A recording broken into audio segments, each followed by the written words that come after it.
Hola a todos, bienvenidos a un nuevo vídeo en mi canal de YouTube Antón GF. Soy Antón García Fernández, les hablo, como de costumbre, desde Jackson, aquí en el estado de Tennessee, en los Estados Unidos de América, y les doy la bienvenida a un nuevo episodio del podcast El Embés de la página. Y hoy realmente el episodio es muy especial porque llevaba muchísimo tiempo, yo incluso ya no diría meses, diría años, teniendo ganas de hablar con mi interlocutor de hoy, que además, bueno, pues han pasado muchísimos años, pero hace un par de décadas o un poco más, pues yo no estaba hablando con él en una conversación para un podcast, sino que estaba como alumno en varias de sus clases en la Universidad de Vigo, porque es profesor titular de literatura inglesa en la Universidad de Vigo. Bueno, sus publicaciones son una lista realmente enorme y muy interesante, y también sus traducciones, y de hecho hoy vamos a hablar de sus traducciones, es también el director del Servicio de Publicaciones de la Universidad de Vigo. Es realmente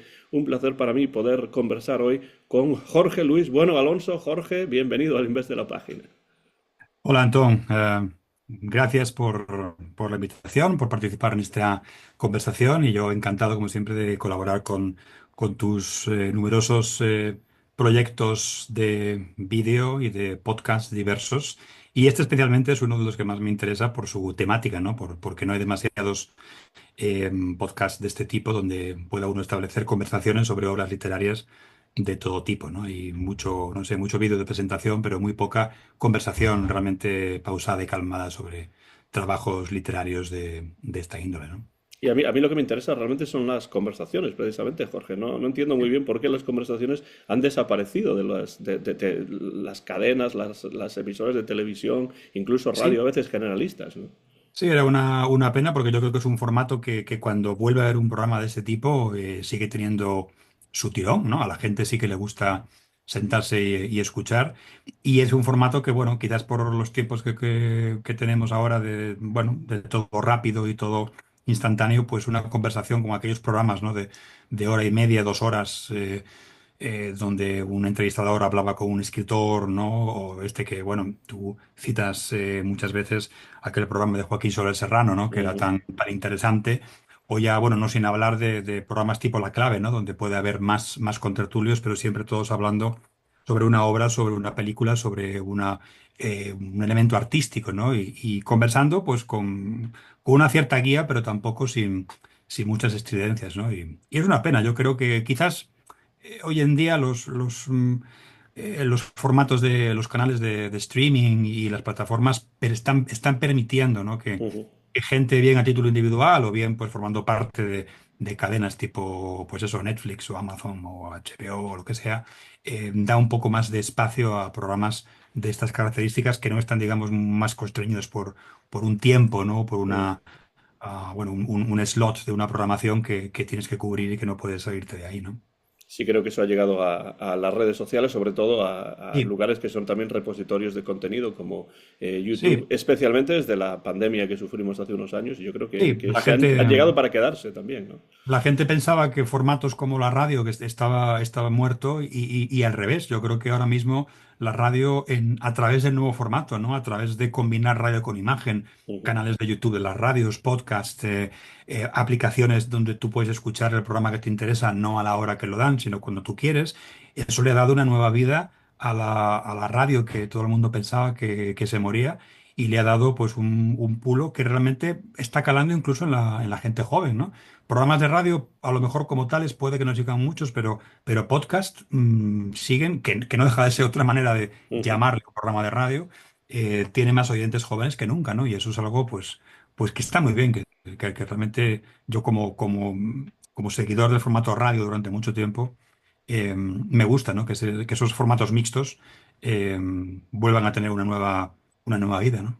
Sí, además, no siempre he creído en esa idea de que una imagen vale más que mil palabras. Muchas veces mil palabras No, valen depende. más que una imagen. Depende del contexto, efectivamente. Correcto, correcto. Y hoy tenemos como excusa para conversar esta edición que acaba de salir en este año 2024. Es la traducción que tú has realizado a su vez, la traducción que Tolkien realizó de estos tres poemas medievales ingleses importantísimos que son Sir Gawain y el Caballero Verde, Sir Gawain and the Green Knight, Perla, que es Pearl en inglés, y Sir Orfeo o Sir Orfeo, que Tolkien tradujo o adaptó, tradujo al inglés, hablaremos de esto, si es traducción, adaptación, etcétera, pero al inglés actual de su época, y que quedaron inéditas hasta Mm. después del fallecimiento del propio Tolkien, y que ahora Minotauro publica en una traducción a cargo de Jorge Luis Bueno. Pero antes de hablar del libro, me gustaría ir al inicio, Jorge. Ujú. ¿De dónde viene tu interés por la lengua inglesa? Porque es lo que tú enseñas, la literatura inglesa, pero tiene que llegar en algún momento este interés por la lengua inglesa. Pues realmente es una pregunta que ni yo mismo te sabría muy bien cómo explicar, ¿no? Es verdad que, bueno, haciendo el tipo de estudios y de formación pues, que uno ha hecho, no es una pregunta que me sea ajena, pero es algo que te suelen preguntar casi siempre, ¿no? ¿Dónde viene tu vocación? Y realmente yo no lo sé muy bien. Sí es cierto que desde muy pequeñito tuve pues mucha afición por la lectura, por el cine, como tú bien sabes. Y realmente mi atracción por todo lo que venía en esa época, pues desde los Estados Unidos, del Reino Unido, pues era, bueno, productos culturales de mi generación, realmente casi todo lo interesante o mucho de lo interesante venía pues de la esfera americana o del Reino Unido, ¿no? Y es verdad que, bueno, sin tener pues nadie cercano, ¿no? Ni que hablase inglés, ni que, bueno, de hecho, en mi época no era muy frecuente ni siquiera tener lengua inglesa como asignatura en los colegios, ¿no? Era muy raro el colegio que la tenía hasta ya muy avanzada la enseñanza básica. Y tampoco había demasiadas academias, pero sí es verdad que yo tuve bueno, la suerte o la fortuna de que en el colegio de educación básica que yo estudié, no sé por qué motivo, uno de mis profesores, de mis maestros de lo que era entonces la EGB, ¿no? De la Educación General Básica, lo que sería el equivalente de la primaria hoy en día, había estudiado el bachillerato en Estados Unidos. Uh, Era uno de las pocas personas que en aquel momento yo creo que se empezaba, ¿no? La posibilidad de la gente que podía hacer pues el bachillerato y el COU fuera del país. Estoy hablando del año pues 78, 79, 80, una cosa así. Y este chico, bueno, para mí era un señor, evidentemente, cuando uno es un niño, todos son señores, aunque no tenía, pues yo qué sé, a lo mejor 22, 23 años cuando me dio clase. Había ido a Estados Unidos y yo recuerdo como algo sorprendente, ¿no? Algo que solo veías en en las películas, que él tenía pues como había hecho el último año allí, venía con su anuario, con el anuario no. de final de curso, con ese libro que solamente por aquel entonces yo creo que el 99% de los españoles solamente lo habíamos visto en las películas. Nadie había visto un anuario de verdad. De hecho, incluso la trajo un día a clase, tenía la chaqueta, ¿no? Tipo gris, ¿no? Con la inicial del instituto. Y bueno, nos trajo un poco, nos enseñó diapositivas que había hecho aquel año. Y realmente era una persona que tenía mucha facilidad, muy buen nivel. Yo le recuerdo con muy buen nivel de idioma, algo que también era bastante poco común en aquellos años. Y eso combinado con un interés que, bueno, yo veo innato, tampoco sé de dónde surgió. Y realmente, pues desde el principio, desde que empezamos pues con el inglés y con esa metodología de por aquel entonces que él pues intentaba aportar de un modo un poco distinto, siempre metiendo, pues yo recuerdo pues que utilizaba canciones de los Beatles, canciones de grupos que le gustaban, antes todavía de que hubiese materiales, ¿no? Hechos por editoriales para enseñar inglés. Él venía con sus cosas y yo pues conecté muy bien con eso, conecté muy bien con él, conecté muy bien con el idioma y con algo que se me daba bien, que se me daba pues bien y que me interesaba porque me permitía pues acceder a todas esas cosas que a mí me gustaban, ¿no? La lectura, las novelas de ciencia ficción norteamericanas, el cine norteamericano y británico y bueno, empecé luego también pues fui de los primeros que empezó, bueno, a hacer los pinitos, ¿no? En aquella época con los primeros juegos, con los primeros ordenadores tipo Spectrum, Ujú. tipo Commodore y así. Y eran materiales que venían pues todos todos de fuera. Y bueno, tuve esa conexión. Yo creo que el inglés me llevó un poco ahí, pero yo creo que mi cosa principal tenía que ver con la literatura del cine, con el idioma como vehículo, ¿no? Y el inglés, pues desde el principio, siempre tuve pues mucha creencia a, a eso, a esa lengua, a ese idioma y sobre todo al Reino Unido, ¿no? No sé, tampoco te sabría decir muy bien si hubo algo en concreto, pero sí que sé que estas pequeñas cosas. Y siempre hablo de este profesor de EGB bueno, que fue el de los primeros, ¿no? Que me inspiró, por así decir, en decir esto me gusta y esto es algo que a mí me gustaría continuar por ahí, ¿no? Claro, lo pregunto porque a mí me pasó algo parecido, pero no con un profesor, sino más bien con la música. Primero la Mm. música y después la literatura y el cine.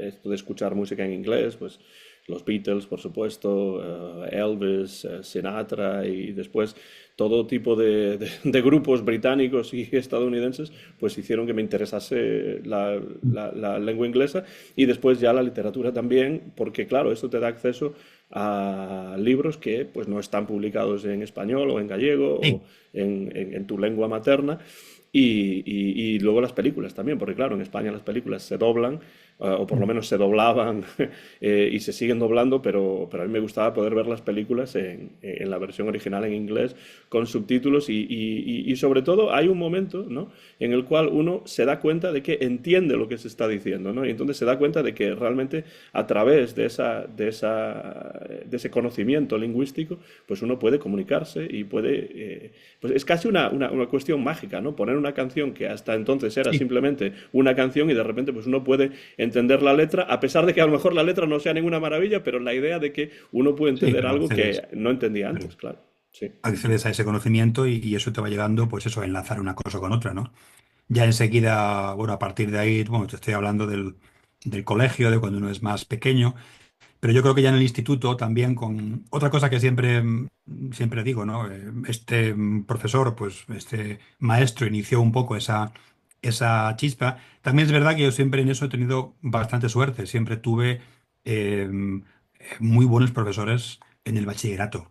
Gente que, por lo que sea, coincidió un momento pues de eclosión, ¿no? Había necesidad de profesorado de lenguas extranjeras Mm. y empezaba a dar clase pues gente que era relativamente joven y que había tenido la primera, ¿no? La primera vez acceso a estudiar fuera, a poder ir, a poder, bueno, y eran personas que yo los recuerdo a todos con mucho cariño.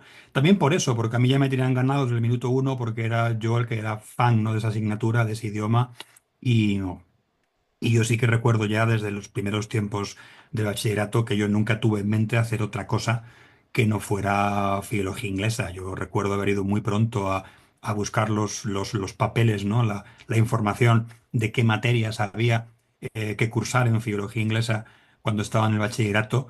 Y claro, yo leía aquellos nombres de materias como si fuese el Santo Grial, ¿no? Como si fuera unas cosas. Yo tenía ganas ya de meterme con aquello, ¿no? Entonces, claro, esa motivación extra pues también te hace interesarte por todo lo demás a lo que tienes acceso, ¿no? Cuanto más empiezas a aprender, pues también coincidió con mi bachillerato, mis años de instituto, con finales de los 80 donde ya empezaban a venir materiales de fuera, donde ya uno Mm. tenía acceso a cineclubs, a películas que ya llegaban en versión original, a vídeo, ¿no? Sobre todo el vídeo doméstico para los que nos dedicamos a los idiomas y al cine y la literatura, pues fue un auténtico boom, ¿no? Porque ahí pudimos tener acceso rápido a materiales que podíamos volver a revisitar y volver a trabajar sobre ellos y a tener, pues, el acceso, ¿no? A esos materiales. También empezaron a llegar, pues, otras historias, ¿no?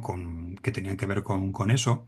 Y bueno, lo que tú decías antes, que cuanto más aprendes, más te vas dando cuenta de lo que puedes entender, ¿no? De otra cultura, de otra forma de Mm. ver el mundo. Y porque yo también creo que uno es, yo creo que en cada uno de los idiomas que uno habla, sobre todo si los utiliza en el Mm. día a día, uno tiene como, no distintas personalidades, pero sí es verdad que uno es un poco distinto en unas lenguas que en Sí, sí. otras, ¿no?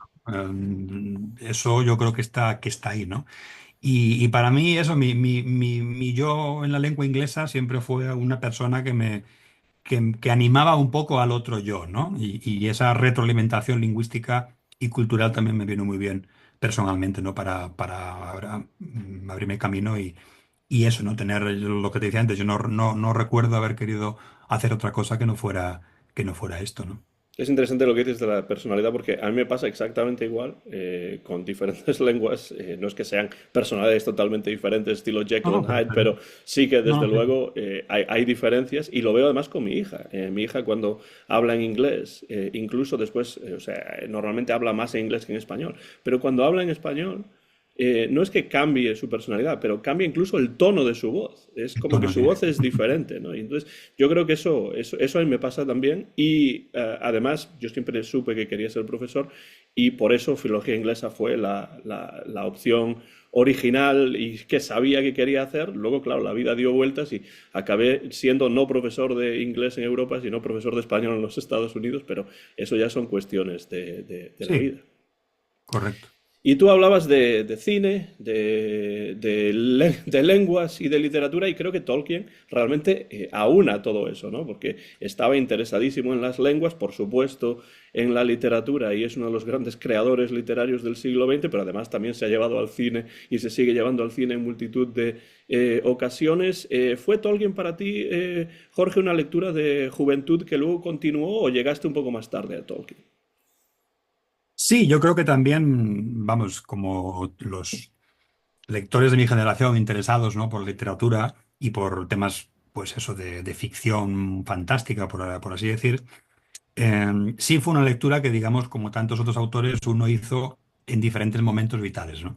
Y sí, yo la primera vez que leí a Tolkien fue en una edición que fue muy popular en final de los 80 en España también. Era una versión que sacó el Círculo de Lectores en un tomo, los tres libros en un único volumen, que tenía unas guardas, unas cubiertas de color rosa con unos dibujos muy bien adaptados, ¿no? De la edición original de los años 70.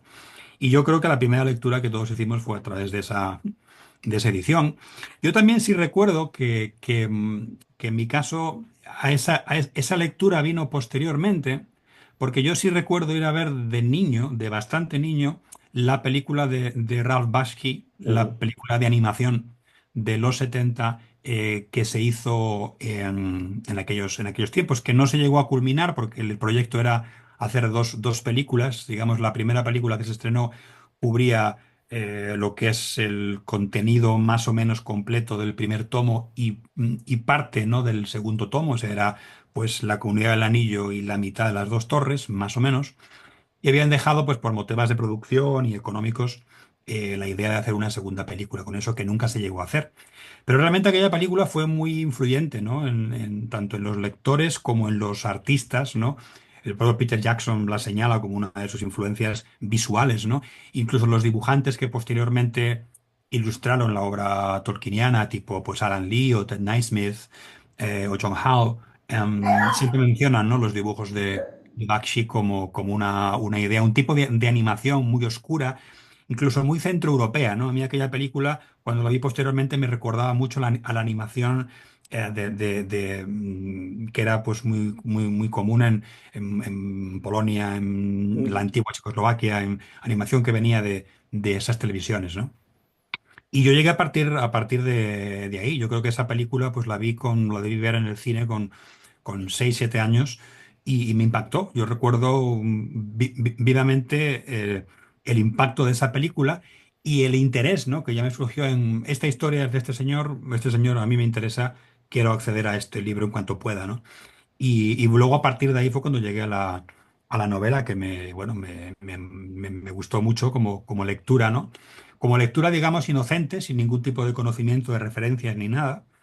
Y luego ya pues es una lectura a la que vuelves posteriormente una vez que ya te dedicas a este ramo y sobre todo en mi caso como una de mis áreas de especialización tiene que ver con la literatura inglesa medieval, pues Ujú. evidentemente Tolkien era medievalista, anglosajonista, trabajaba los textos que trabajamos nosotros y tenía pues mucha influencia en lo que escribía, bebía, ¿no? De todas las fuentes de la literatura clásica, pero también sobre todo de las literaturas medievales que él trabajaba, ¿no? Era una, digamos que fue capaz de hacer un mundo propio, no una recreación, ¿no? Mucha gente siempre dice que, bueno, que es Ujú, una copia o una recreación de temas artúricos o temas celtas. No, ese sustrato está ahí, pero realmente su originalidad, cosa que él tiene y que yo creo que le distingue de otros escritores, es que fue capaz de hacer un mundo original y creativo a raíz de su propio interés por las lenguas y por la creación lingüística, ¿no? ujú, Otros escritores de novela fantástica, también con mundos creados y con historias pues, de un cierto corte neomedieval, son menos originales en eso. Realmente son más reproducciones de cosas que ya a uno le huelen y le suenan a conocido, pero realmente la originalidad de Tolkien está en eso, ¿no? Originalidad que también llevaba al resto de su producción, no solamente sus novelas importantes, sino sus cuentos, sus trabajos académicos, sus traducciones, como este caso, tenían un punto de creatividad bastante interesante. ujú. Sí, yo no creo haber tenido nunca clase de literatura o de lengua inglesa medieval contigo, porque eran otros profesores que daban esas clases cuando yo estaba como alumno en la Universidad de Vigo, pero supongo que para tu propio interés en la literatura medieval inglesa y en la literatura anglosajona, ¿no? Supongo que Tolkien sería un catalizador para eso, ¿o no? Sí, sí, sí, realmente. Yo tuve que hacer en su día también, bueno, tenía un profesor de literatura contemporánea que le gustaba lo fantástico y una de las lecturas que tuvimos que hacer en aquel curso de literatura del siglo XX era El Hobbit como novela en sí misma y algunos capítulos sueltos, ¿no? de lo otro. Pero sí, realmente luego como profesor de literatura inglesa medieval en la Universidad de Vigo, sí que realmente Tolkien no deja de ser un elemento con el que puedes atraer, ¿no? A Ujú, muchos lectores y a muchos alumnos al ámbito de lo medieval, ¿no? No por nada, sino porque suele ser una forma de utilizar un elemento que es conocido para ellos para entender y comprender mejor ujú, otros textos, otras fuentes de las que, bueno, trabajábamos en las clases, como recordarás, ¿no? ujú, Esto ahora mismo, bueno, quizás lo hayamos trasladado no tanto a las lecturas, sino pues ya hay toda una generación pues que ha llegado a Tolkien directamente con las películas, ¿no? De Peter ujú, Jackson, porque ya hablamos, claro, son películas del 2001 al 2003, cuando se estrenaron, y ya pues toda la generación que viene ahora directamente de alumnado nuevo, ya es alumnos que han hecho el camino inverso, ¿no? Que han empezado primero con las películas, luego han ido a los libros y luego han tenido interés por otros temas, pues neomedievales, ¿no? Que pueda haber ahí. Pi- Pero sí, pi- en pi- cierto modo, siempre es un autor que hoy en día sigue teniendo incluso tirón, ¿no? Para el alumnado contemporáneo a la hora de establecer una referencia conocida, ¿no? Para ellos, ¿no? Pero piensas que esas películas de alguna manera mediatizan las expectativas que tienen los alumnos cuando se acercan a los libros, porque claro, si uno se acerca a Tolkien primero a través del cine, pues ya tiene un imaginario, ¿no? En mente que Sí, quizá puede proyectar sobre los totalmente. libros, ¿no? Totalmente. Cuando haces el camino inverso, aunque no lo quieras, ¿no? Estás condicionado, lógicamente, ¿no? Mm, Tienes ya una imaginería dentro de la cabeza que ya no es la tuya, ¿no?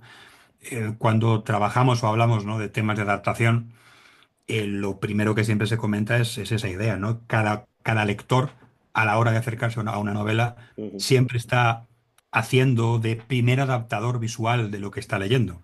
Tú te estás montando tu propia película basada en la novela que estás leyendo, con la lectura de la novela. Y tú te recreas unas imágenes, unos comportamientos visuales, que claro, luego cuando llega otro señor y plantea una película y tú la ves, si coincide con tus planteamientos, bien, pero ujú, si no coincide con la imagen que tú tenías, es cuando ya las películas no gustan o las adaptaciones pues toman distancia, ¿no?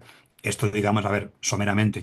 Pero es verdad que hacer el recorrido inverso tiene ese problema, ¿no? Que yo creo que no llegan a captar del todo la potencia de las imágenes, ¿no? mm, En algunas partes sí, porque yo sí creo que la manera de escribir de Tolkien era francamente visual y ha sido bastante fácil a la hora de meterse una vez que ya pues, el proyecto de las tres películas se hizo en condiciones. Sí es muy fácil ser capaz de adaptar relativamente bien ese mundo, ¿no? Que está escrito, porque al ser tan puntilloso con la lengua y con la descripción, realmente es una literatura muy, aunque suene un poco extraño decirlo, es una literatura de corte muy realista. Ujú. Realmente el estilo literario entronca mucho más con el realismo que no con la fantasía, ¿no? Realmente tiene mucha potencia visual, ¿no? Y hay escenas, hay imágenes, hay secciones completas que, bueno, la gente es capaz de entenderlas incluso mucho mejor a la hora de leerlas porque la potencia de la literatura es muy fuerte. Pero claro, los lectores nuevos están condicionados siempre por ese primer paso, ¿no? Por el mundo tolkieniano a través de lo visual. Y piensas que la literatura de Tolkien es tan visual precisamente por ese sustrato de la literatura medieval anglosajona que también es fuertemente visual? Sí, yo creo que una buena parte tiene que ver con eso, ¿no? En un mundo en el que lo literario tenía mucho que ver con lo oral también, Ujú, ¿no? Con la transmisión de la oralidad, con el crear historias para entretener al público, que podía ser un público cercano, pues tipo corte o tipo, pues gente alrededor de una hoguera, ¿no? La típica imagen de un yarn, ¿no? De un canto de hoguera que es un poco, está en la raíz de toda la narrativa, ¿no? De toda la narración literaria. Y esos textos literarios que él trabajaba y que él enseñaba y que él traducía muchas veces por divertimento y por tener un material que poder enseñar a sus alumnos, eran muy visuales, ¿no? También no podemos olvidarnos que toda la imaginería de la época era francamente visual porque no todo el mundo tenía acceso, digamos, a la comprensión literaria, ¿no? La alfabetización, pues, no se instauró hasta bien llegada la imprenta y los que tenían acceso a lo que es al mundo escrito eran muy pocos, pero la gran parte de la población sí que estaba entretenida mediante lo oral, ¿no? Mediante escuchar a los poetas ujú. narrar historias, incluso mediante lo visual, ¿no? Es muy interesante desde el punto de vista literario y desde el punto de vista de lo visual, no tanto de lo religioso, sino de lo visual, en las iglesias, ¿no? De la época, no solamente pues tipo las vidrieras o las propias esculturas labradas en piedra que contaban pues historias bíblicas o historias mitológicas a través de imágenes que uno podía ver, ¿no? Eso gente como Humberto Eco siempre ha señalado que es los comienzos de la relación que tenemos o que tuvimos posteriormente en los años 70 y 80 con el cómic y la novela gráfica, los comienzos de eso está ahí, ¿no? Están en los manuscritos iluminados, en los textos donde alguien aportaba una imagen que no era solamente decorativa, ¿no? Que daba una interpretación visual de un texto, algo que aunque no leyeses o no supieses leer, tú veías una imagen y sabías un poco de qué estaba hablando ese texto o de qué te estaba hablando pues el sacerdote en la liturgia o el poeta correspondiente cuando utilizaba pues una imagen para narrar una historia, ¿no? Y con esa conexión yo creo que sí, que su estilo no podía ser otro, ¿no? Incluso sus relatos cortos, sus narraciones que son fantásticas igualmente, pero que tienen siempre un punto muy visual. Y incluso recientemente su poesía, ¿no? Ahora que hace unos meses se publicó en tres tomos extraordinarios, un trabajo filológico realmente impresionante. Sus obras completas poéticas, se han rescatado textos que llevaban, pues, que se sabía que existían, pero que llevaban, digamos, sin cotejar, sin pulir o sin editar, pues muchas décadas. Realmente leyendo hasta su poesía era una forma de escribir muy contemporánea incluso de lo que otra gente hacía en esa época, ¿no? Incluso, bueno, tiene a veces toques, por ejemplo, los poemas que él escribió durante su estancia y su vuelta de la Primera Guerra Mundial, es una poesía que es muy comparable a la que escribieron los grandes poetas de la Primera Guerra Mundial, ¿no? En Ujú. cuanto a temática, en cuanto a estructura de versificación. incluso posteriormente, ¿no? Los que escribió en los 40 y en los 50 tenían un tono pues modernista que era Ujú, innegable, ¿no? Siempre estuvo muy cercano de lo que se movía, pero es verdad que pues con la mirada siempre puesta en las formas antiguas, en las formas clásicas, en las baladas, en los romances, en ese tipo de narrativas que no dejaban de ser muy visuales, ¿no? Muy de potenciar la recreación visual de lo que uno leía. ujú. Sí, yo recuerdo que cuando era alumno de filología inglesa, bueno, pues estudiaba Old English, estudiaba Middle English, y entonces esas traducciones de los textos, Owl and the Nightingale, algunos de esos al inglés actual, o Beowulf, o lo que fuese, Mm. era parte de lo que más me gustaba, porque además me llevaba cuando en el instituto traducía textos en griego, traducía textos en latín, ¿no? Y entonces eso era algo que a mí me gustaba especialmente. Es algo que parece que le gustaba también al propio Tolkien. Y entonces yo me pregunto, ¿por qué Tolkien piensas tú que sintió la necesidad de adaptar o traducir estos textos al inglés actual? Es cierto que si no se posee un conocimiento lingüístico, no se puede leer el Old English, el Middle English un poco más, pero tampoco muy bien. Sí. Pero ¿por qué él decide hacer este trabajo?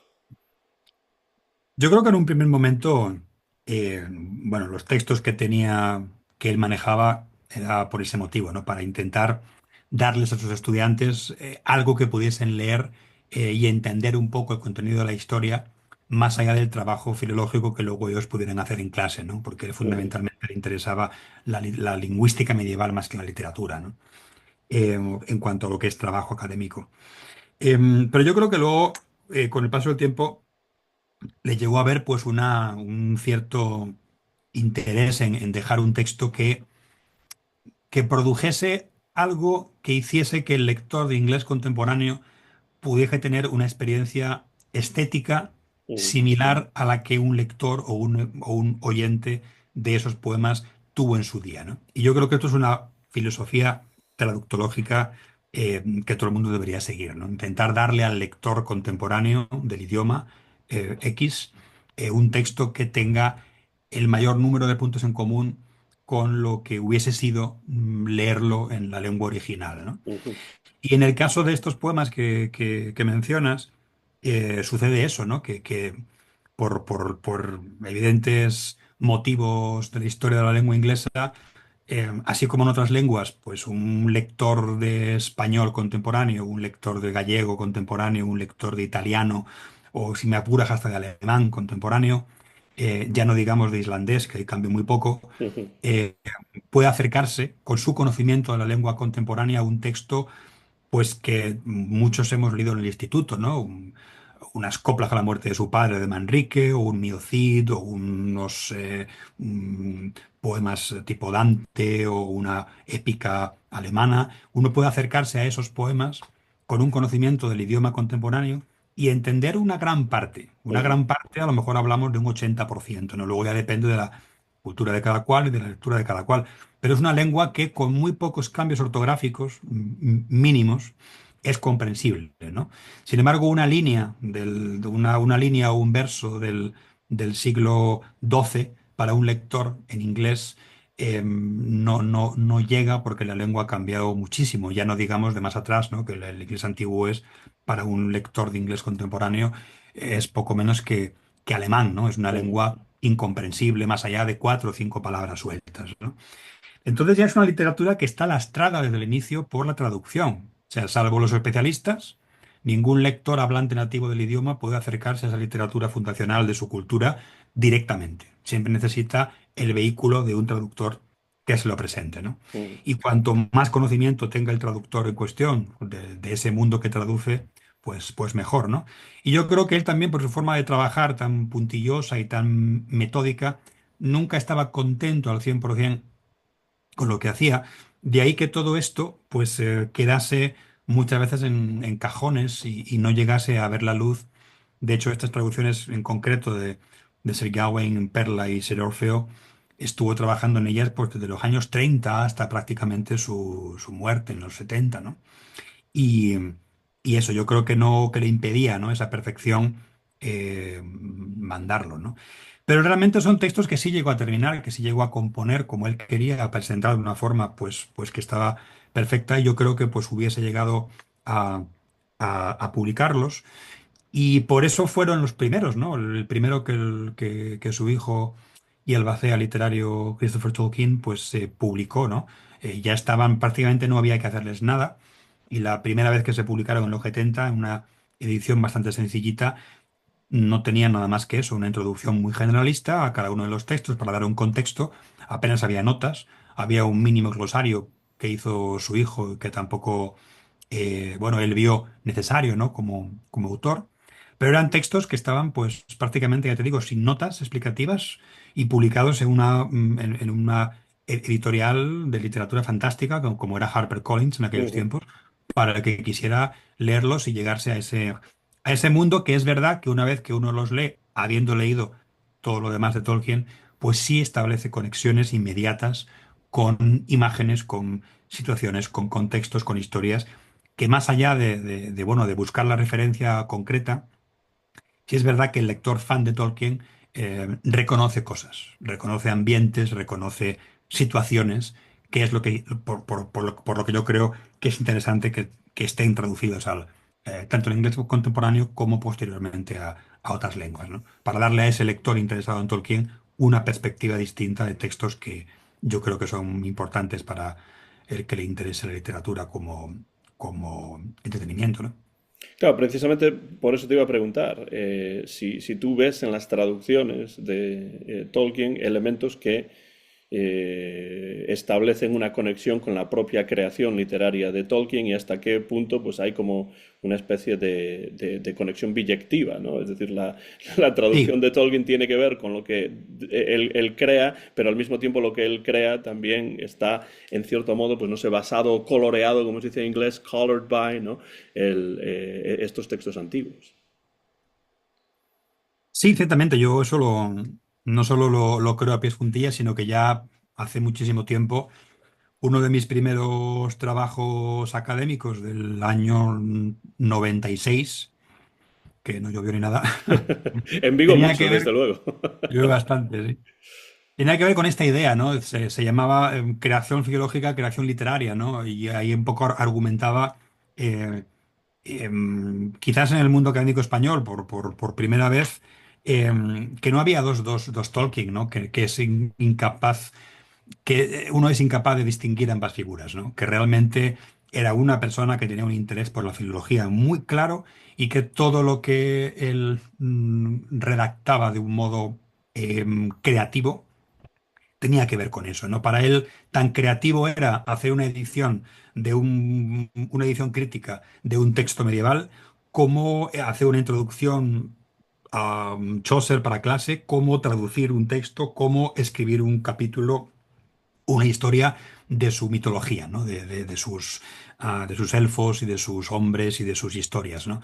Era la misma persona siempre, la misma persona que, bueno, incorporaba todo eso, ¿no? Entonces, claro, evidentemente, con esa forma de trabajar y de escribir, de tener la necesidad de primero crear, él siempre decía que él llegó a la literatura a través de la necesidad de dar una explicación contextual e histórica a las lenguas que se inventaba. Ujú. Él fundamentalmente era un creador de lenguas, ¿no?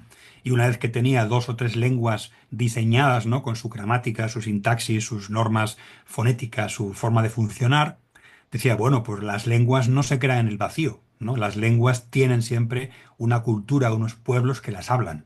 Ujú. Y entonces, bueno, vamos a crearlo, ¿no? Vamos a darle un contexto histórico, un contexto cultural, un contexto formativo a estas lenguas que me he sacado de la manga, ¿no? Y es ahí cuando establece la conexión con, supongamos que esto es, pues, una época histórica del Reino Unido, de Inglaterra, hace muchísimos siglos, y pongamos encima de la mesa, pues, una creación histórica de unas culturas que hablasen estas lenguas. A Ujú. través de ahí surge todo lo demás, ¿no? De ahí que es complicado que en una traducción, como son estas tres, ¿no? Que hablan de aspectos muy concretos literarios del periodo, él no utilice aquí y allá, a veces hasta las mismas palabras, las mismas expresiones, los mismos conceptos definidos, ¿no? Que aparecen en poemas medievales, que él utilizó en su obra literaria y que luego él utiliza en sus traducciones, ¿no? Ujú. Y ya no hablo solo del concepto mismo de la Tierra Media, ¿no? El concepto de Tierra Media que aparece es un texto que él toma directamente de la poesía en inglés antiguo, porque era una referencia mitológica, ¿no? La Tierra Media es el mundo que nos rodea, lo que está entre el más allá y el submundo, ¿no? Por eso es la Tierra Media, porque está a medio camino entre el cielo y el infierno, para utilizar terminología cristiana, ¿no? Pero otros muchos elementos, cuando, por ejemplo, Sir Gawain está describiendo el trayecto de Sir Gawain a través de los bosques para llegar hasta la Capilla Verde. Todo eso tiene elementos que ves cuando te describe las tierras élficas, ¿no? O te describe ciertos parajes, o en Perla, cuando habla de la ciudad de Jerusalén en el otro mundo, ¿no? La nueva Jerusalén creada en el más allá, y define los niveles, ¿no? Los mármoles, las piedras preciosas, las piedras que rodean la ciudad, una ciudad que es circular y hacia arriba. Evidentemente está describiendo Gondor, está describiendo Minas Tirith, está describiendo una serie de elementos que suenan, ¿no? El lector tolkieniano leerá estos textos y dirá: esto me suena de algo, esto yo lo he visto antes, esto a mí me suena, ¿no? Y ya, pues bueno, lugares comunes que aparecen, ¿no? Pues eso, arroyos o lugares donde pues aparece la magia, ¿no? O el mundo de los hombres, también aparecen en estos poemas, y su forma de traslasarlos al inglés contemporáneo, a su inglés contemporáneo, tiene mucho que ver con también su obra, su producción literaria, ¿no? Claro, yo llegué a Tolkien a través de The Hobbit y también de las cartas de Papá Noel, y entonces esto de las lenguas siempre me ha parecido muy interesante en su literatura. En cuanto a la traducción del propio Tolkien, Jorge, ¿hasta qué punto dirías que es una traducción y hasta qué punto una adaptación, teniendo en cuenta que, claro, toda traducción siempre es, en cierto modo, una adaptación? Sí, siempre. Realmente, cuando uno se pone a discutir sobre estos temas, es muy complicado llegar a una etiqueta que nos satisfaga a todos, ¿no? A mí hay una palabra inglesa que me gusta mucho, que es render, Ujú. que a mí cuando alguien presenta un poema como un rendering, me gusta mucho más que una translation, porque quizás la idea de traducción siempre implica como un cambio, ¿no? Como una traslación de una cosa a otra. Mientras que rendering tiene este sentido de adaptar, ¿no? De yo tengo este texto que tiene estas características y yo quiero que mis lectores en la lengua a la que lo trasvaso tengan las mismas experiencias, ¿no? Rítmicas y formales que el texto original, ¿no?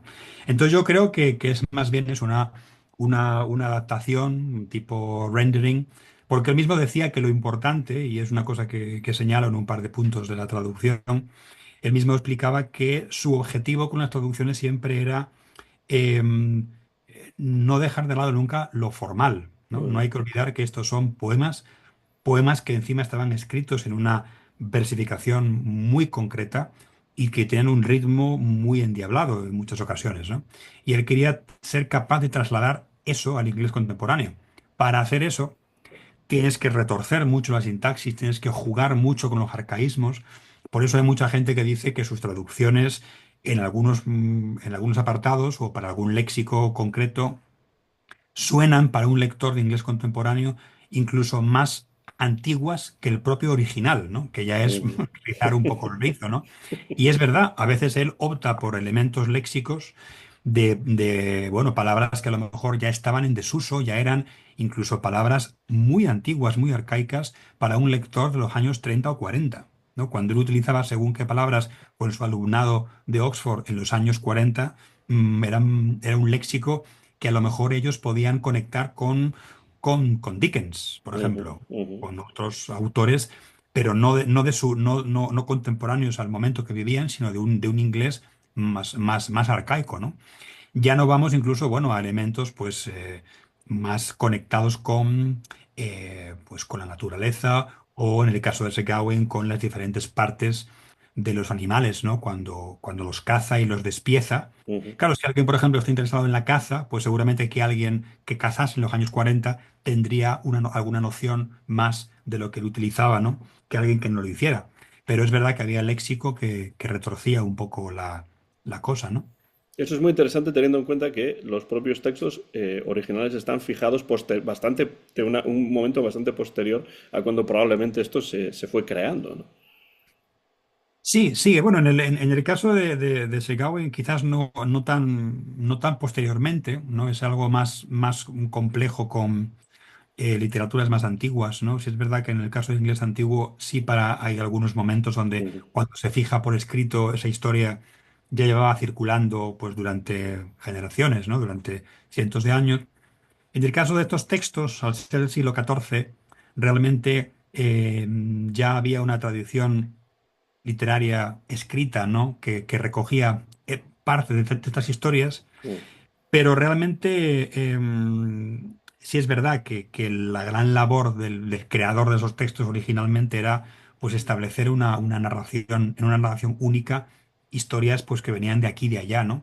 Pero realmente lo interesante de textos es que la forma que tienen es una forma fijada por el creador de las composiciones, ¿no? Que no ujú. sabemos a ciencia cierta quién fue, son textos anónimos que seguimos publicando como anónimos, aunque hay diferentes teorías de que, bueno, han podido ser pues tal o cual conde o duque o poeta o monje de un lugar concreto.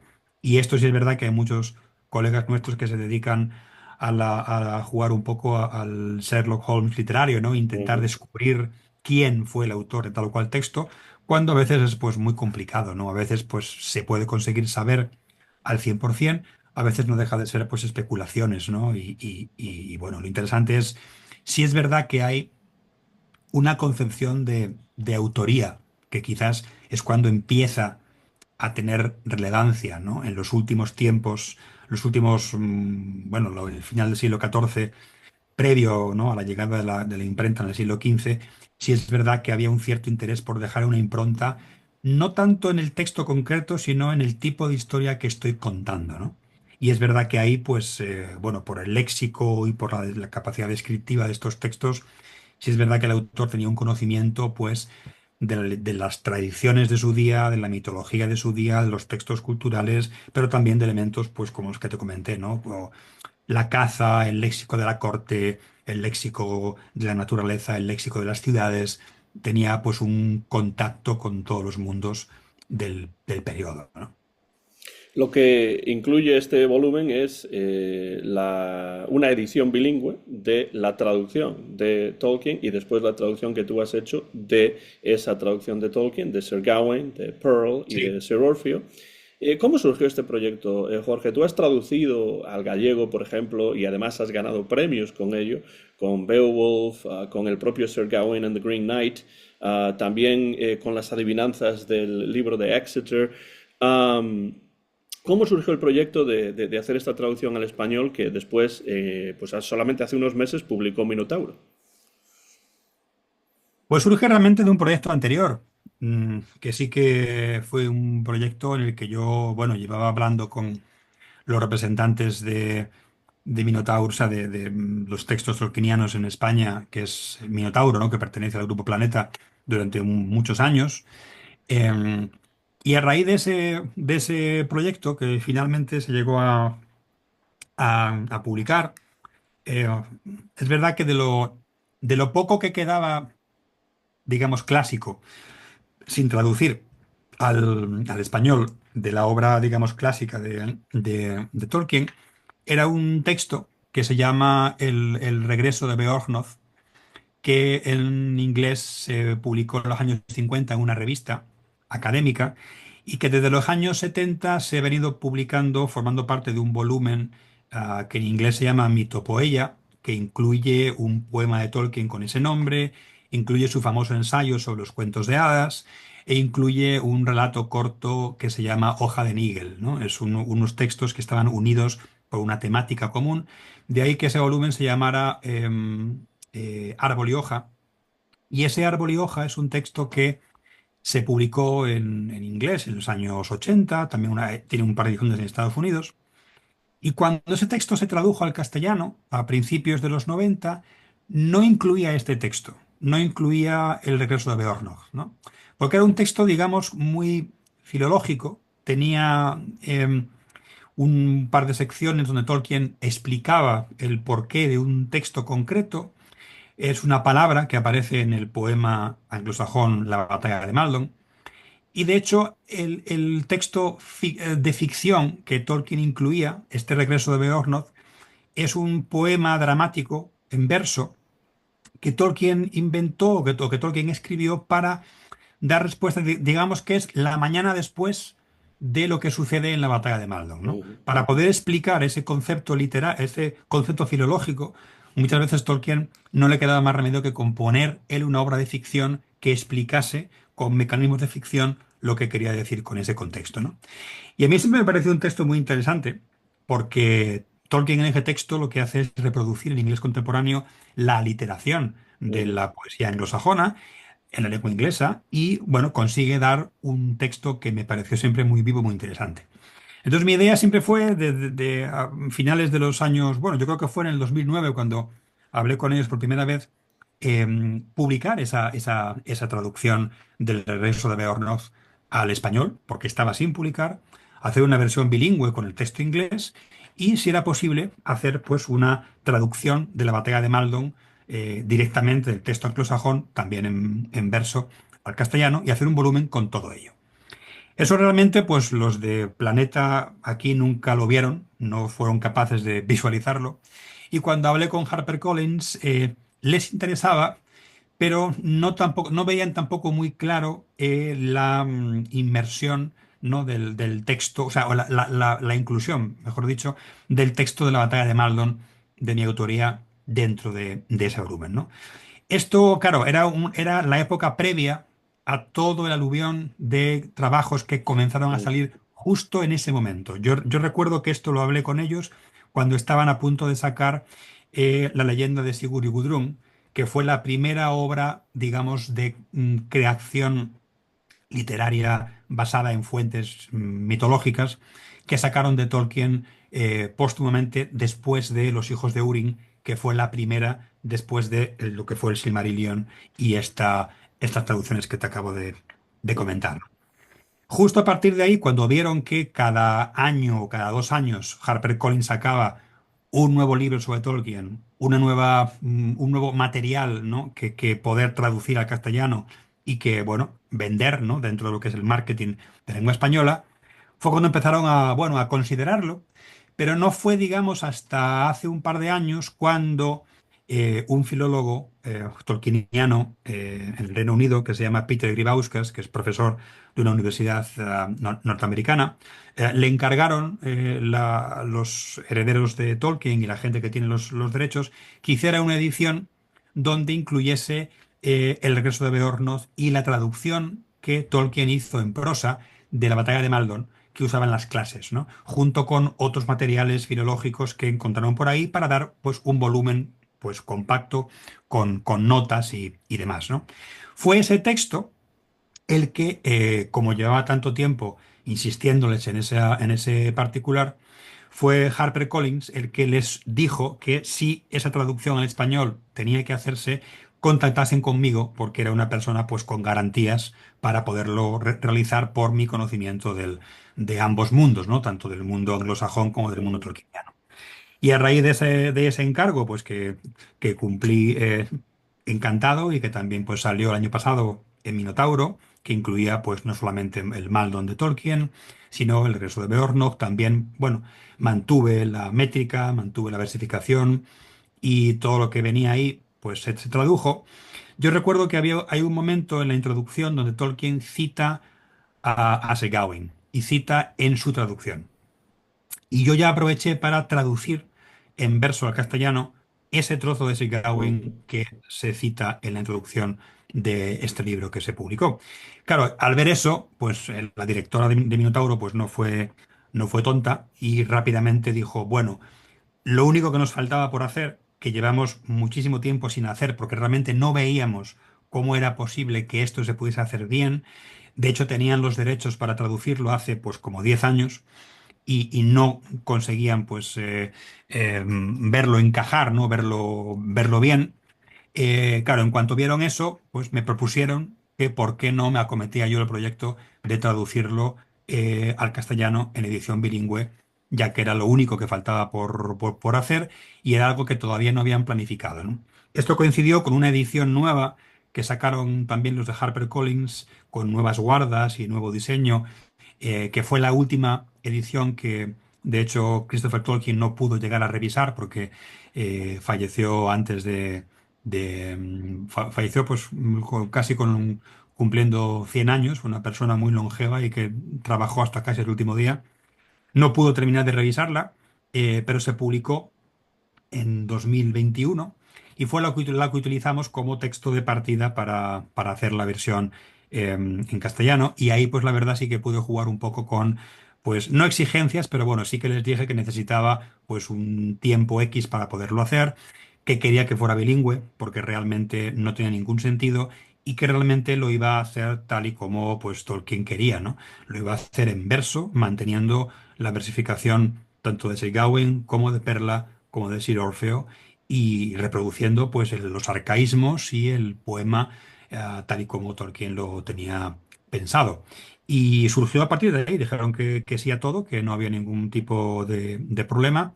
También aprovechamos para retraducir un ensayo que Tolkien había publicado, una conferencia muy famosa sobre Sir Gawain, que sí estaba incluida dentro de aquel libro que se llamó en inglés Los monstruos y los críticos y otros ensayos, que se tradujo en los 90 en España y que incluía sus famosas conferencias sobre Beowulf, también incluía conferencias sobre Sir Gawain y otros textos.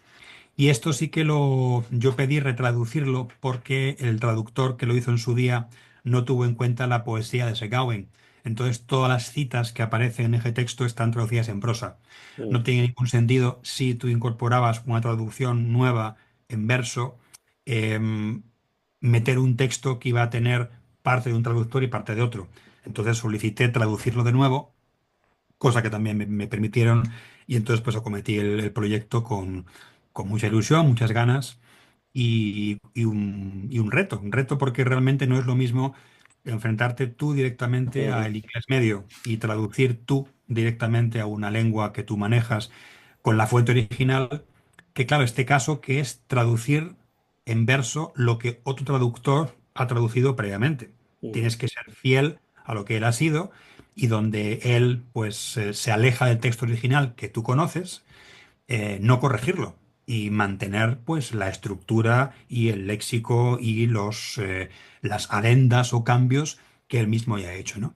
También pude introducir un montón de notas, cosa que me dio una gran seguridad para poder explicar cuatro o cinco cosas que eran importantes para un lector en lengua española, pero bueno, realmente estoy muy contento con el resultado y con el trabajo que me permitieron hacer en Minotauro y el hecho de que pues quisieran sacarlo bilingüe para mí era fundamental, que tuviesen el texto de Tolkien paralelo con el texto mío.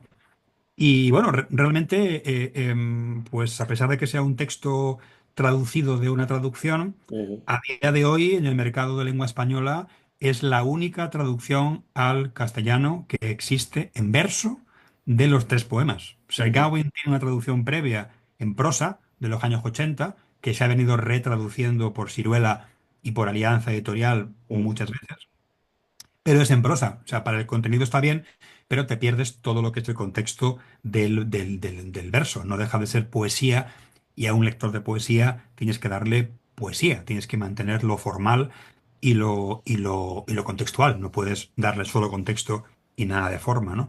Y en el caso de Perla y Sir Orfeo es la primera vez que se traducen al castellano en cualquier versión. Entonces, realmente sí creo que es un libro que tendrá su recorrido tanto aquí como en Hispanoamérica porque es la única versión existente en lengua española de estos tres textos y más si cabe si es la única versión que existe de esos poemas tanto originales como la versión tolkieniana. Estoy totalmente de acuerdo en la necesidad de que estos poemas se traduzcan en formato poético y no solamente en una traducción en prosa, que no está mal para el contenido, pero se pierde todo lo demás y además, bueno, esto lo Sí, habías hecho en gallego con la traducción del Sir Gawain and the Green Knight, que está hecha a sí. partir del original.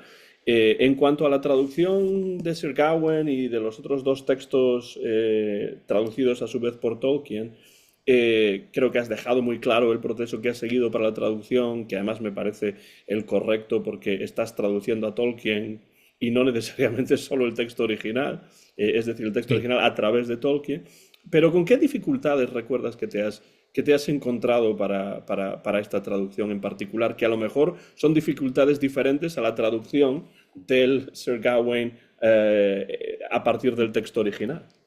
Sí, está claro. A veces el conocimiento excesivo del texto original, eh, a veces pues me dio problemas, ¿no? Porque, claro, yo estaba, eh, estás viendo qué había debajo, ¿no? Estás viendo, o sea, sé por qué Tolkien está haciendo esto, tengo el texto original encima, ¿no? Entonces la dificultad principal siempre era esa, intentar poner distancia y sabiendo lo que estaba Tolkien recreando, porque para él lo fundamental era, como dije antes, mantener esa estructura formal, y si tengo que aliterar y rimar, tengo que encajar lo que alitere y lo que rime, y si para que me alitere o me rime tengo que buscar una palabra que sea arcaica y que a lo mejor solo un 2% de lectores me comprendan, he de mantenerla, ¿no? Esto pues es curioso y también pues me dio un añadido extra de dificultad porque a veces, claro, hay elementos técnicos o elementos, digamos, que forman parte pues del vocabulario medieval, ¿no? Las partes de un castillo, las partes de una armadura, la descripción de una ciudad medieval o de una vestimenta de gala, son términos técnicos que en castellano tienen sus equivalentes Ujú. que se pueden verter sin ningún tipo de problema. A veces una palabra que para un lector de los años 70 o de los años 40 inglés era un arcaísmo o un término muy técnico, para un lector contemporáneo no lo es, porque ya hay un equivalente que uno puede utilizar para que eso se entienda, ¿no? Entonces muchas notas, las que Christopher Tolkien incorporaba en el glosario que aparece al final del texto, no hacía ninguna falta incorporarlas porque era una traducción directa, ¿no? De- de lo que es ese término técnico en castellano, ¿no? Y a veces también lo que para un lector de inglés es un cultismo o algo que es muy elaborado, para un lector de castellano no lo es, porque el equivalente precisamente que está utilizando es el equivalente latino que el lector en español entiende sin ninguna dificultad, ¿no? Ujú. Hay un ejemplo muy curioso que cito en una de las notas, que es un elemento que es, si no recuerdo mal, es la palabra, lo que en castellano dio dolor, ¿no? Dolor sí es verdad que existe en inglés dolur, ¿no? Como un préstamo del francés. Ujú. Claro, para un lector de lengua inglesa, esa palabra puede ser desconocida. Por eso uno va al glosario y pone dolor, dos puntos, grief, ¿no? Grief, pain. Pain. Claro, Mm. tú no puedes poner dolor, dolor, porque realmente para un lector en castellano se entiende, ¿no? Y más si encima en ese texto, cuando es un momento donde él habla de un ah, mm, lasting pain, ¿no? Que él traduce como un lasting dolor, o si tú vas al texto original, el texto en inglés medio dice directamente durande doel. Claro, durande es duradero y doel es dolor, dolor, o sea, dolor duradero. O sea, tú Ujú. puedes traducir ese término tolkieniano que litera con la misma palabra por un término que era culto y era literario en su día, pero que ya dejó de serlo, ¿no? Y es una equivalencia perfecta en castellano Ujú. y que encaja con la métrica de ese poema, ¿no? Como eso hay bastante a lo largo de todo el texto, porque eh, tenía que tirar pues de mucho cultismo, de mucho arcaísmo y de mucha palabra técnica que en una gran parte de los casos tenía pues o bien procedencia del francés medieval o bien procedencia del latín, ¿no? Y Ujú. ambos, tanto francés medieval como latín, afectaron también al término castellano, que suele ser más bien el conectado con el francés medieval o con el latín en su día, ¿no? Ujú. Entonces, llegar a eso, hacer esos ajustes, ¿no? Ver cuál es el término más adecuado para ponerlo, adaptar, ¿no? Cuando a veces él incorporaba un añadido, una palabra, que la palabra sola ya en castellano era suficiente, no había que explicarla y sin embargo sí que en inglés requiere un poco de explicación para que sea entendida. Hacer ese juego de adaptación y al mismo tiempo mantener su idea original de que es un texto que no tiene que ser fácil de leer, precisamente porque eso retuerce mucho la sintaxis para encajar, ¿no? Si tú quieres reproducir, en el caso de Seigawa es más fácil, la única parte compleja es la parte final, ¿no? Esos 5 últimos versos que tienen que rimar con una estructura muy concreta. Bob and Wheel, ¿no? Sí, el bob and wheel tiene que mantenerse. Sí es verdad que en Perla es un texto mucho más complejo, porque Perla sí que juega con las dos cosas al mismo tiempo, con la literación, que aunque sea esporádica, está presente, pero con una estructura rimada, muy precisa, muy de herencia del romance que vino de Europa, muy comprensible para un lector en castellano, porque es un patrón de versificación rimada fundamental como el que él conoce de todos los romances medievales y todos los romances populares. Y mantener eso implica que tienes que ser pues fiel, ¿no?, a esa estructura métrica que no puede variar y luego encima en cada grupo de 6 estrofas hay ciertas estrofas que se repiten al principio y al final. Con lo cual una decisión que tomas al principio debes de mantenerla a lo largo de todo el texto. Y hacer que todo eso encaje Ujú. es un puzzle que es pues evidentemente un reto muy bonito para un traductor y que uno lo disfruta mucho, ¿no? Y cuando a veces estás toda una mañana con algo que no acaba de encajar y de repente consigues que encaje, pues la satisfacción es máxima porque sabes que vas a darle a un lector en castellano algo que funciona y que funciona al mismo nivel, ¿no? Evidentemente, cuando una editorial te dice, hazme esto y lo necesito para dentro de un mes, normal que la gente tire por la prosa, porque no se puede hacer de otra manera. Ujú. Pero eso sería estafar al lector. O sea, un lector que le des Sir Gawain en prosa o Perla en prosa o Sir Orfeo en prosa, que Sir Orfeo es muy fácil porque realmente son pareados, que es una estructura de un romance clásico del que todos hemos aprendido en la escuela, ¿no? Es algo que es muy fácil de incorporar a una lengua romance. No hacerlo sería estafar al lector, ¿no? Darle gato por liebre claramente. Y es lo que con Sir Gawain siempre se ha dado. O sea, uno de los, si no el poema artúrico más importante de la literatura inglesa, no estaba hasta este momento en verso para un lector en lengua española. O sea, Ujú. era algo que a mí me parece una pena y de una pobreza importante, ¿no? Por eso era tan importante que estos textos pudieran trasvasarse, ¿no? Bueno, es una edición excelente, magnífica traducción también, y además el que sea bilingüe a mí también me atrae enormemente. Yo de hecho pienso Sí, que todas las ediciones poéticas deberían ser deberían ser bilingües. bilingües, ¿no? No siempre ocurre, pero así debería ser. Y yo estaría hablando contigo, Jorge, durante horas y horas sobre este tema porque sabes que me interesa mucho.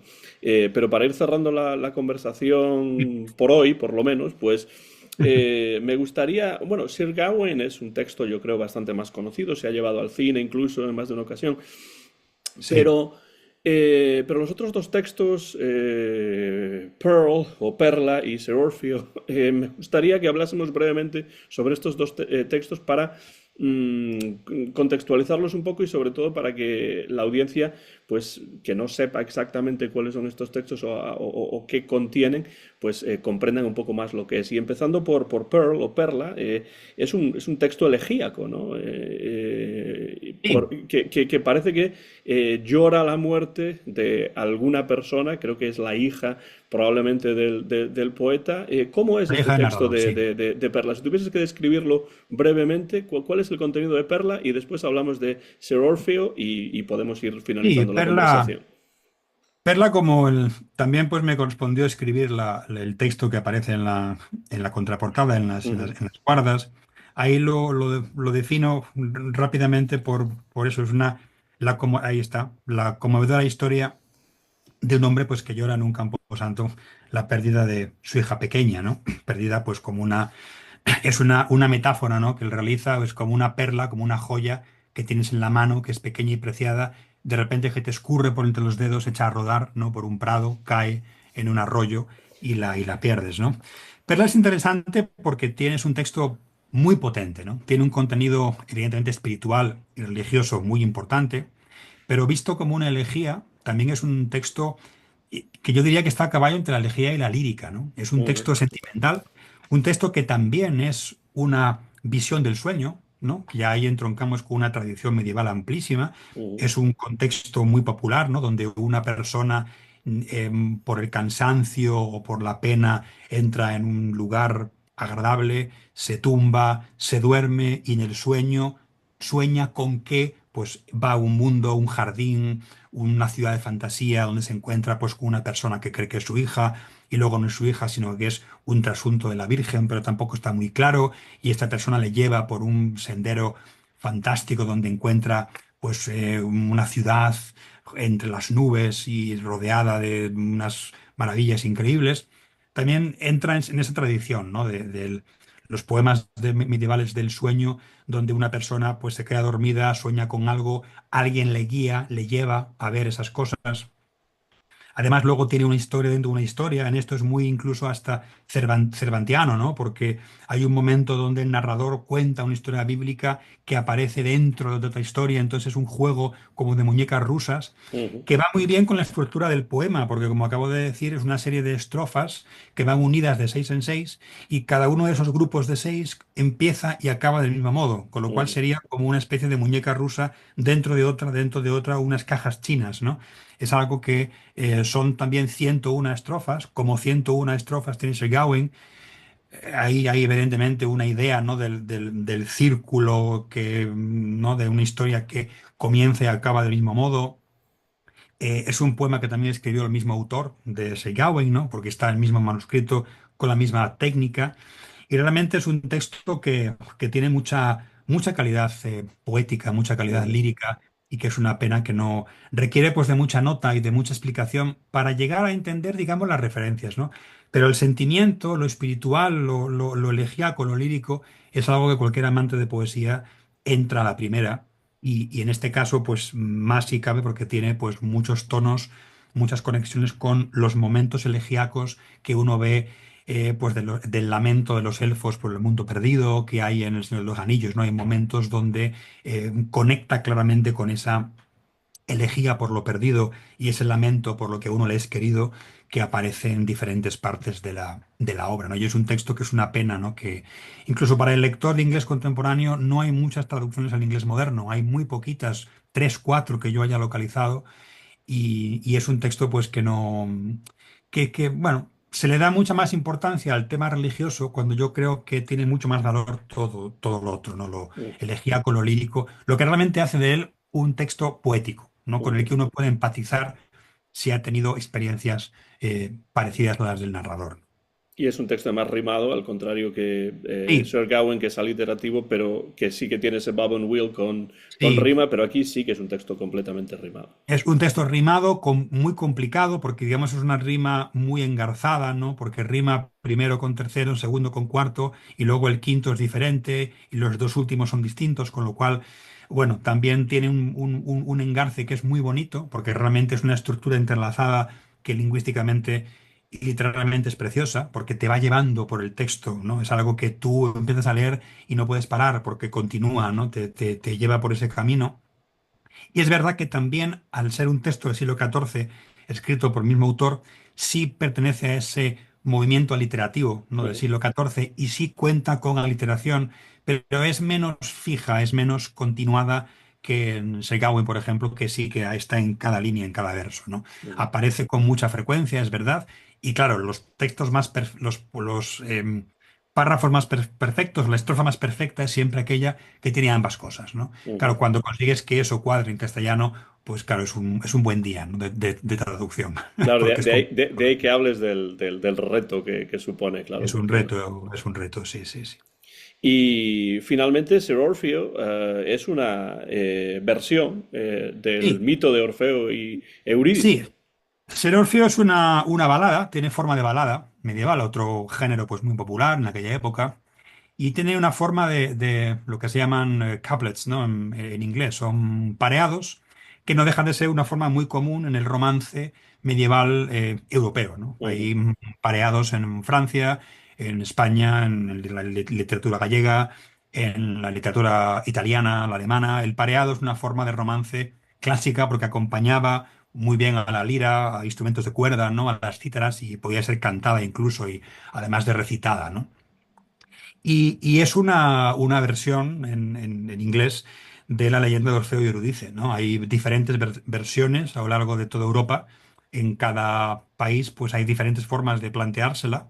Y esta es muy interesante. No es la única que existe en inglés. Hay diferentes versiones de esta leyenda.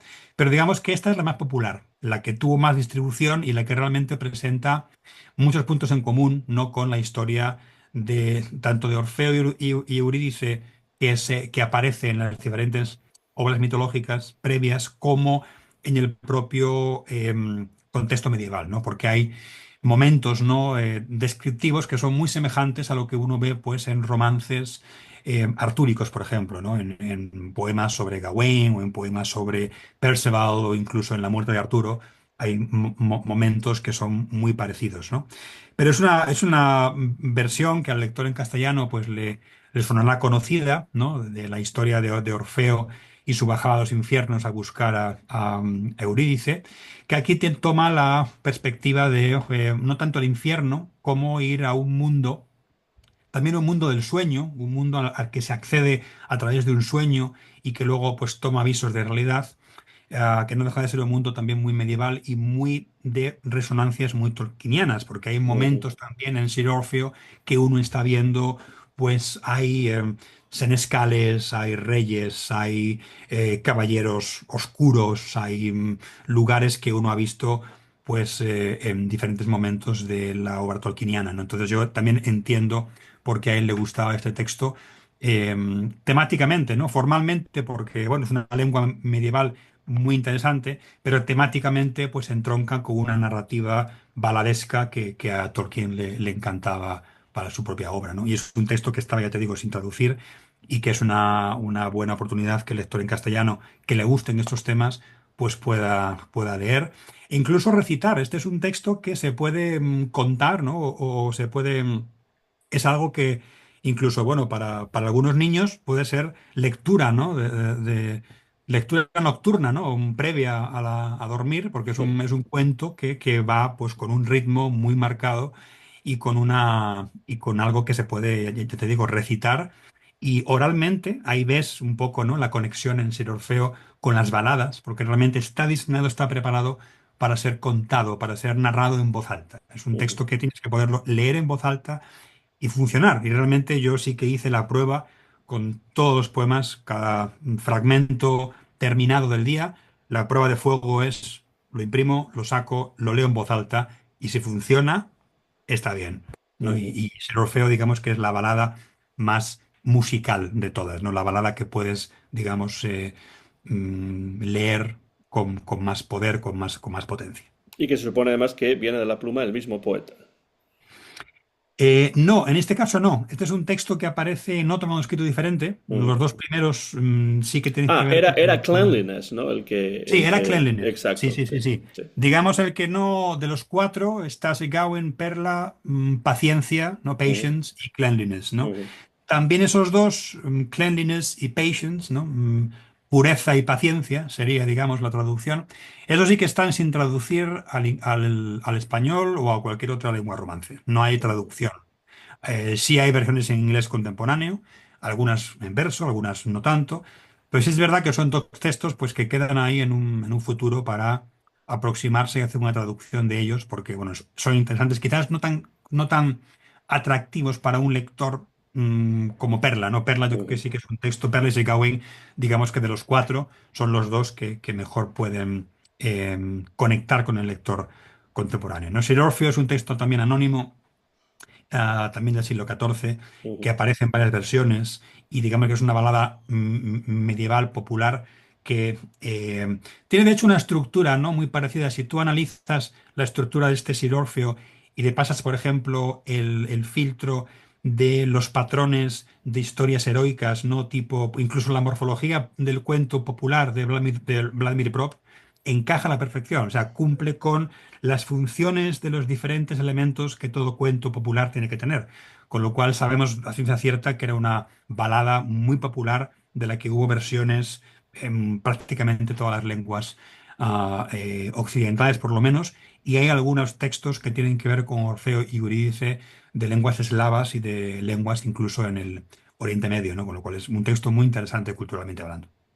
Pues todo esto se puede encontrar en este volumen que aquí tengo en mis manos, la traducción de Tolkien de Sir Gawain y El Caballero Verde, Perla y Sir Orfeo, con la traducción al español de Jorge Luis Bueno Alonso. Si ustedes leen en gallego, se pueden acercar también a la traducción de Sir Gawain y El Caballero Verde, también traducido ya hace unos años por Jorge Luis Bueno Alonso y publicado por la editorial Rinoceronte de Cangas do Morrazo, justamente al otro lado de la ría de Vigo. Gracias. Ujú. Y también en esa misma editorial pues se ha publicado Beowulf en la traducción de Jorge y este libro curioso que son las adivinanzas, adiviñas medievais do libro de Exeter. Rápidamente, Jorge, ¿qué es esto? Porque esto realmente sí que es muy poco conocido.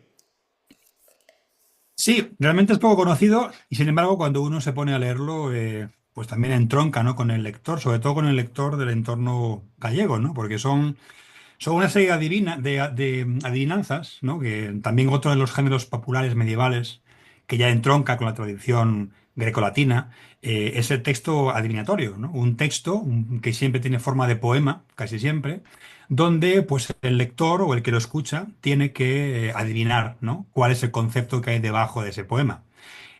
Hablamos de objetos cotidianos, ¿no? Como cualquier adivinanza eh, que de niños que manejemos, ¿no? Pues puede ser pues un cubo o también pues elementos del hogar como un taburete o ya elementos de la guerra, ¿no? Como un casco, un escudo, una ballesta, una lanza, un yelmo y elementos pues de la vida natural, ¿no? El pez y el río, el bosque, cosas así, ¿no? Es una colección, digamos que es la única colección que existe en inglés antiguo, la colección más completa de adivinanzas, que no son traducciones, en muchos casos sí que hay fuentes, ¿no?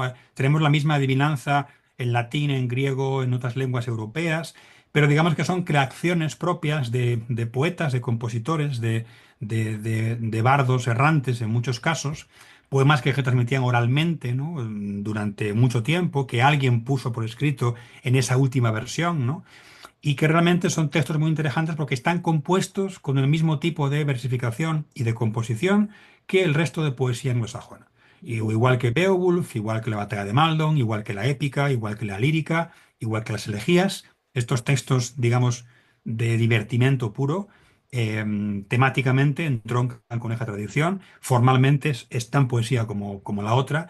Por eso en esta antología, pues que también publiqué en gallego hace unos años, dentro de esa colección, me parecía interesante porque un lector en gallego, con toda esa imaginería que hay del mar y del bosque y de los objetos cotidianos, de hecho, hay un par de adivinanzas cuya solución, una es un percebe, otra es una gaita, otra es una adorna, con lo cual hay, claro, elementos de la cultura gallega que entroncan directamente, ¿no? Uno se imagina lo que hay debajo y para un lector de gallego que conozca lo que es una gaita y las partes de la gaita, identifica rápidamente ese texto como, ah, está hablando de una gaita, porque esto es esto otro, ¿no? Un lector inglés, por ejemplo, que lo lea en inglés moderno, que no sepa de música o que no esté interesado en eso, tarda en llegar ahí porque le falta esa conexión cultural, ¿no? Igual que, por ejemplo, cuando describe el ancla de una barca o una adorna desvencijada por la tormenta y que al final se ha hundido. Claro, todo eso pues, nos toca muy de cerca y es una poesía que en gallego entronca directamente con una traducción, con una tradición cultural que nos es muy cercana, ¿no? Pero yo creo que para cualquier lector, incluso para un lector de inglés contemporáneo o de castellano, son textos que podía encontrar pues, muy divertidos, muy entretenidos y muy interesantes, ¿no? No deja de ser, a ver, todo el tema de las adivinanzas, los puzzles, los enigmas, los rompecabezas, forman parte del ser humano, ¿no? Y estamos siempre muy atraídos por esos enigmas que descubrir. Y es interesante ver cómo literaturas de hace, pues, cientos o incluso miles de años se preocupaban de temas que a nosotros nos siguen preocupando, ¿no? Y esta antología, pues tenía esa idea, ¿no? Dar al lector en lengua gallega en aquel momento un texto que poder leer y te diré pues que es un libro que también funcionó muy bien, igual que el resto de los otros dos. Suelo colaborar de vez en cuando con clubs de lectura, clubs de lectura en gallego, y cuando vas a hablarles a los que participan en el club de lectura de esta obra, pues realmente están muy apasionados y realmente son obras que les llegan, ¿no? Que leen con tanto interés como una novela contemporánea o una antología de poesía de un poeta que esté vivo, ¿no? Que esté contemporáneo, ¿no? Llegan a ese texto sin prejuicios de ningún tipo y realmente uno, pues, ahí te das cuenta de la función que también realizamos a la hora de traducir, ¿no? Que realmente es muy importante que dediquemos parte de nuestro trabajo y de nuestro conocimiento a proveer a los lectores de más cosas, ¿no? No solamente lo que pueden encontrar en cualquier centro comercial o en cualquier librería, sino darles unos textos que les lleven por otros caminos, les den otro tipo de lecturas, ¿no? Y la verdad que el lector lo agradece y yo siempre que he ido a hablar de esto a clubes de lectura, te das cuenta que sí, que la gente que lee le gusta leer de todo y cuanto mejor se lo puedas proporcionar, pues mejor, ¿no? Para ellos. Final question, Jorge, ¿estás trabajando en algo que quieras comentar o es algo que en estos Pues, momentos pues no es el momento para ello? pues sí, realmente sí, porque estoy casi a punto de terminarlo. De hecho, tuve que pararlo cuando surgió el proyecto de Gawain, porque tuve que, bueno, dejarlo a un lado para poderlo acometer en tiempo y forma en el espacio que se me permitió. Y ahora pues he vuelto, cuando se publicó esto en septiembre, pues pude volver a retomar el otro proyecto, que también pues tiene, bueno, mucho interés y espero que sea interesante para los lectores. Es en gallego, nuevamente. Y es para la misma editorial que acabas de sacar ahí, es para Rinoceronte, en esa colección Vétera de clásicos a la lengua gallega. Y es la traducción también en verso al gallego de dos poemas del sueño de Geoffrey Chaucer, del que se llama El Parlamento de las Aves Ujú. y el libro de la Duquesa. Van a ir los Parliament of Fowls, ¿sí? Parlement of recuerdo. Fowls y el Book of the Duchess, que será o Parlamento dos Paxaros y o libro da Duquesa, en una versión gallega, que son los dos únicos poemas medievales del sueño que Chaucer terminó. Los otros dos Ujú. que existen son inconclusos. Y bueno, quise hacer una edición conjunta de ambos textos, también en verso, manteniendo la estructura, la rima, la forma métrica. Y son dos textos que yo creo que al lector en gallego le van a gustar porque también van a conectar con poesía conocida, con un sentimiento lírico que es muy, muy cercano al lector gallego y yo creo que va a ser... Es un libro muy pequeñito, no va a llegar a 100 páginas, son poemas muy breves, con una introducción también muy sencilla y estoy ahora pues dando los últimos toques a la introducción, que siempre es lo que uno hace al final, Ujú. también hablando un poco pues eso, ¿no? De si en este otro hablaba de las adivinanzas como un elemento que nos entronca como seres humanos, aquí la propia idea de los poemas del sueño, ¿no? Esa idea de nos quedamos dormidos y en el sueño accedemos a cosas, ¿no? Que tienen que ver, ¿no? Con el mundo consciente, pero también con el subconsciente, es algo que como lectores nos sigue interesando, ¿no? Y son poemas que parecen lejanos en el tiempo y en temática, pero que están cercanos a la experiencia del lector contemporáneo, ¿no? Y eso es lo que vas a salir más cercanamente, va a salir en el 2025 y hablaremos de ello si quieres cuando toque. Luego en castellano tengo previsto acometer algo que también hace tiempo que quería hacer y que, bueno, estoy intentando ver dónde lo puedo ofrecer que sea interesante, pero de una mala, pues a lo mejor lo acometo en una prensa académica, porque hablabas antes, ¿no? De los poemas medievales que estaban sin trabajar. Uno de ellos, que realmente está sin traducir al castellano y que es un poema, pues, capital para entender muchas cosas, es el The Owl and the Nightingale, ¿no? El búho y el ruiseñor, que no hay versión en castellano, ni prosa, ni verso, ni nada y sí me parece que es un texto que por su contexto cultural, simbólico, político, incluso literario, incluso es un texto que para el tiempo que corre, que los tiempos que corren, es interesante poderlo tener, ¿no? Y seguramente, pues, si no me surge nada urgente entre uno y otro, terminaré con este texto de Chaucer y me pondré con este otro poema que me parece muy interesante. pero bueno, ya sabes que nunca se sabe porque esto en teoría era para hace un año, hace un par de años, y tuve que dedicarme a primero al de Maldon y después a este nuevo de Gawain, Perla y Orfeo, porque bueno, había que hacerlo así y bien, no pasa nada por poner un poco algo en barbecho y volver sobre ello, ¿no? Pues mucho ánimo, Jorge, con esos proyectos que a mí me parecen realmente muy interesantes. Son textos que más o menos conozco y que pues me gustará poder revisitar. Y con esto terminamos esta conversación que para mí ha sido interesantísima y que tenía como excusa este libro, las traducciones al español de las traducciones al inglés actual o al inglés de su tiempo de Tolkien, de Sir Gawain and the Green Knight, Pearl y Sir Orfeo, que acaba de publicar este mismo año de 2024, Minotauro, en traducción de nuestro contertulio de hoy, nuestro invitado de hoy, que ha sido Jorge Luis Bueno Alonso, desde la hermosa ciudad de Vigo y desde la también, en muchos sentidos, hermosa y para mí muy importante Universidad de Vigo, que es donde se encuentra en estos momentos. Gracias, Jorge, por participar y, por supuesto, estás invitado siempre que tengas algún proyecto del que desees hablar. A ti por la invitación y por proporcionar este espacio de charla, que como siempre es un placer. Y nada, quedo a tu disposición cuando gustes volver a conversar sobre cualquier aspecto literario de los que nos interesan tanto a ti y a mí. Pues así será y todos los que estén ahí afuera y todas las que estén ahí afuera que dejen comentarios por la parte de abajo del vídeo si tienen alguna pregunta, algo que comentar, algo que matizar, alguna cuestión y podemos entrar en contacto de esa manera. Este ha sido un nuevo episodio del En vez de la página. Mi nombre es Antón García Fernández desde Jackson, en el estado de Tennessee, en los Estados Unidos de América y en Vigo ha estado con nosotros al otro lado de la línea Jorge Luis Bueno Alonso y